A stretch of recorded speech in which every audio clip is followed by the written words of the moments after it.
Je comprends pas pourquoi j'entends pas là, c'est très bizarre. Déjà, il est à l'envers. Respirez.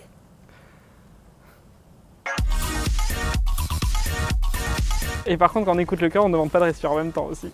Donc, bon. C'est un bon rythme, hein, en tout cas. Hein. C'est un rythme effréné, comme vous avez pu l'entendre. Mais encore? Parce que là, c'est quand même inquiétant. C'est de plus en plus inquiétant. Hein. C'est pour ça aussi qu'on fait des enquêtes, qu'on essaye de faire le point pour voir un peu où on en est tous. Si on est tous au bord du gouffre ou justement si on tient un peu le coup encore.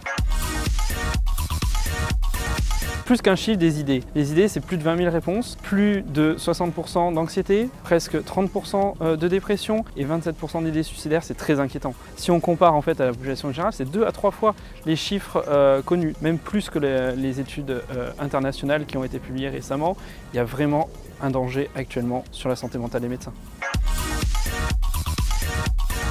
La fin, malheureusement, n'est pas pour demain, peut-être pour après-demain, je l'espère. C'est un appel aux nouveaux politiques et aux nouveaux gouvernements. Il faut pouvoir justement casser ce cercle infernal dans lequel on est médecin, donc on n'a pas le droit de se plaindre. Donc non, c'est pas vrai, il faut pouvoir en parler. Donc aucune pression, vraiment. On va pas dire ça comme ça, on a eu des aides, des pressions. Il faut justement se donner l'envie, le courage et la motivation pour sauter ces obstacles et aller beaucoup plus loin, et c'est ce qu'on a réussi à faire. 12. Ça, il faudrait que je regarde mon carnet de santé, ça serait intéressant. Non, bien sûr, je suis à jour de mes vaccins. Malheureusement, en fait, on a un suivi qui est un peu aléatoire, compliqué, avec du coup une médecine du travail qui n'est pas forcément très regardante envers le suivi, vu qu'on les voit jamais.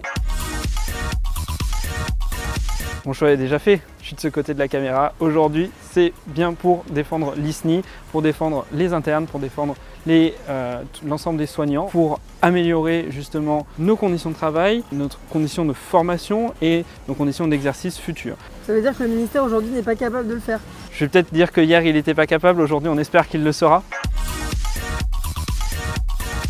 À Marseille, on craint des gains, c'est bien connu. En tout cas, on fait les choses, on y va et on va de l'avant.